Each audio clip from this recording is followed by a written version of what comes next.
Assalamualaikum warahmatullahi wabarakatuh. Perkenalkan, nama saya Aryadi dari kelas 12 MIPA Hulu Sungai Tengah. Sini saya akan membawakan ceramah yaitu 5 janji Allah untuk hamba yang memperbaiki sholatnya. Bahwa sholat ini menghadirkan rahasia-rahasia besar bagi kehidupan kita dan janji Allah yang diberikan di dalam dunia dan akhirat. Saat dunia, Allah berjanji kalau seseorang hamba membenarkan sholatnya seperti yang Nabi tuntun, ia akan dijamin diberikan keistimewaan dan yang tidak diberikan pada orang yang tidak membenarkan sholatnya. Atau orang yang sholat tapi sholatnya tidak seperti yang Nabi kita tuntun. Nah, jadi Nabi Muhammad SAW itu membuat ketat fikih sholatnya, bukan ringan memberi kita supaya rumit sholatnya. Bukan dipersoalkan. Nabi Muhammad SAW menginginkan setiap umatnya mendapatkan 5 keistimewaan. Jangan sampai ada umat Nabi Muhammad SAW yang hanya dapat 1 di antara yang 5 ini dengan cepat. Yang pertama, orang yang sholat benar dijamin oleh Allah Subhanahu wa Ta'ala pasti jadi orang baik. Sifat dan sikapnya pasti baik. Itu ada dalam Quran surah ke-29 ayat 45. Inna salatu anil fahsya iwal munkar. Orang yang salatnya benar sehingga salatnya itu sumber dari keberkahan. Yang pertama yaitu fahsya,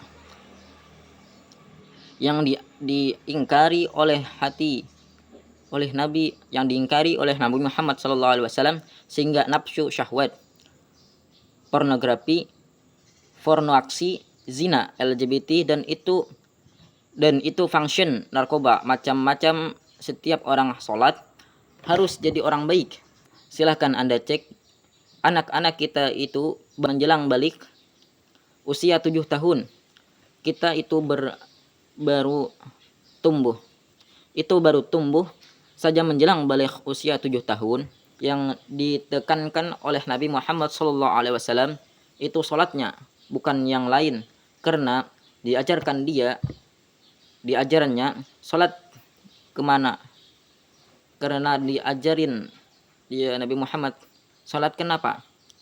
Karena kalau anak-anak kita baik sholatnya sejak awal kita tumbuh, orang baik setelahnya. Anak-anak ketika sudah diajari manasik, fokus dulu dari satu sholatnya.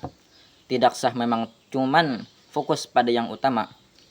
Sholat pada bulan baik, masuk ke masjid, langkahnya salah satu diajarin manasik, memang tidak keliru, adalah semuanya prioritasnya. Yang kedua, orang yang sholatnya benar itu hatinya cenderung tenang sebagaimana dalam surah ke-20 ayat 19, ditafsirkan dari Al-Quran surah 13 ayat 28. Ala bidzikrillah tatma'i ainul qulub. Jika benar zikirnya kepada Allah Subhanahu wa Ta'ala, salatnya benar, maka dampaknya ke hati pasti tenang.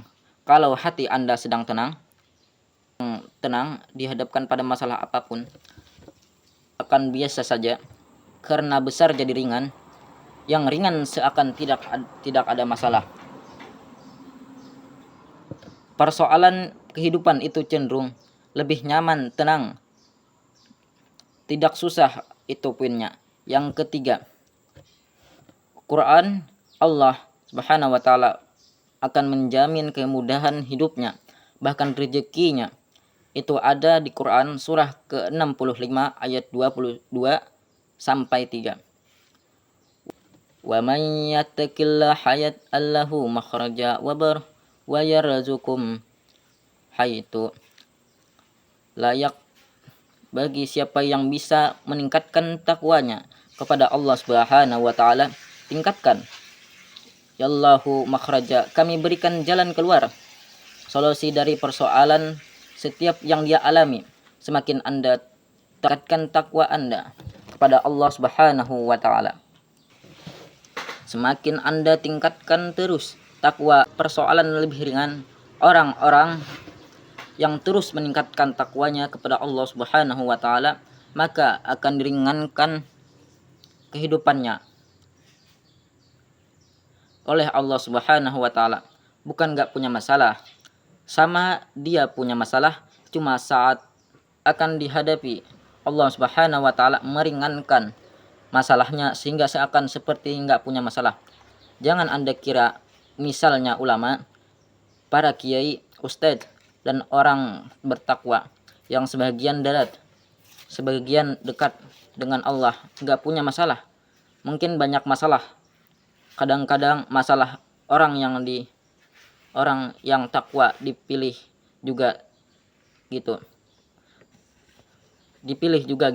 Silahkan Anda cek, Anda lihat, bukan nggak punya masalah, tapi diberikan keringanan, yaitu dengan beberapa hal yang Allah Subhanahu wa taala berikan aturannya, dan Anda tidak harus jadi ustadz atau ulama mendapatkan ketakwaan pada Allah Subhanahu wa taala, karena takwanya disebutkan 115 kali dalam Al-Qur'an.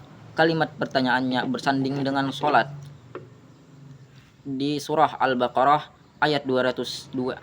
Di surah Al-Baqarah ayat 2 sampai 3. Zalikal kitabu la raiba fih hudal lil muttaqin. Sifat al-muttaqin lain dengan ayat 3-nya. Allazina yu'minuna bil ghaibi wa yuqimunas shalah. Sempurnakanlah salat. Yang keempat, orang yang salatnya benar dijamin langsung oleh Al-Qur'an. Setiap doa yang diamalkannya, yang dibacanya kepada Allah Subhanahu wa taala, itu akan disegerakan untuk dijawab oleh Allah Subhanahu wa taala. Masalah jadi apa yang terjadi jika suaminya salat memohon pada Allah Subhanahu wa taala dalam salatnya dan dikabulkan pada keturunannya, dan dikabulkan punya keturunan. Dan yang terakhir, yang kelima, teman-teman sekalian, orang yang sholatnya benar dijamin oleh Allah Subhanahu wa taala hidupnya akan selalu bersanding dengan kesuksesan dan kebahagiaan apapun aktivitasnya.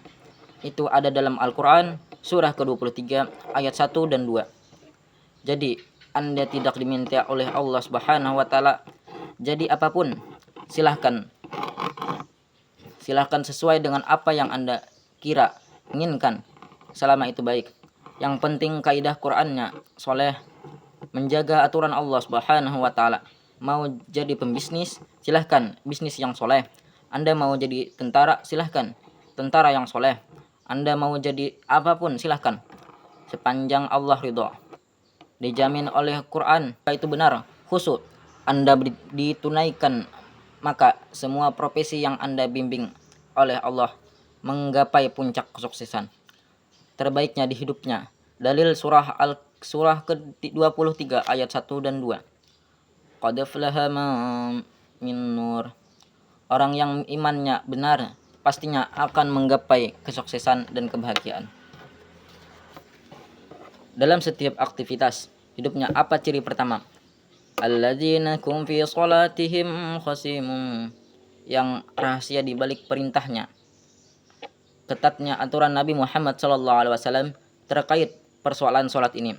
Maka semata persoalan fikih yang Nabi ingin memastikan seluruh umatnya. Yang pertama, baik sifat dan sikapnya. Yang kedua,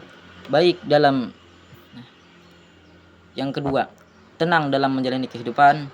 Yang ketiga, mudah dalam mengatasi persoalan. Yang keempat, doa cepat dikabulkan Allah Subhanahu wa taala.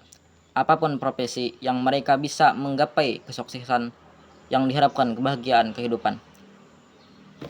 Ceramah saya pada kali ini akan saya akhiri. Wassalamualaikum warahmatullahi wabarakatuh.